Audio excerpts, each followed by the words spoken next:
Hey, what's going on? My name is Stanley Lebron and I own a cleaning company in Indiana. And I just wanted to give a quick shout out to the Brandons, aka the Profit Cleaners, aka the owners of Sandia Green Clean. I started my company about 8 months ago and I bought into the course 4 months ago. And ever since then, my results just speak for themselves. I'm so close to hitting my initial goal of 10K revenue a month. I'm over 30 Google reviews. I'm building my social proof. I'm just taking steps in the right direction, and I'm learning from one of the best cleaning company owners in the United States on how to properly run a residential cleaning company. And I'm just so grateful for them. Just being a part of the group, you don't just learn about cleaning company. They teach you how to be a legit entrepreneur. They teach you the importance of mindset and just taking things day by day.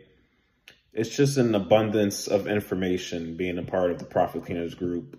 You get the Brandons and then you get the other hundreds of members that we currently have in our little family. And I'm just so grateful for it. It's just, if you are an aspiring cleaning company owner, you need to be a part of this. I promise you it's well worth the investment. And you're just going to learn things that might cost you what you could have spent on the course. But since you're ignorant to the fact, because we're all ignorant, there's always something new to learn. It will just cost you in the long run to not invest in this. That's the way I look at it. And it's just a great place to be in, a great environment to learn from people in the field that are trying to get to where you're at. So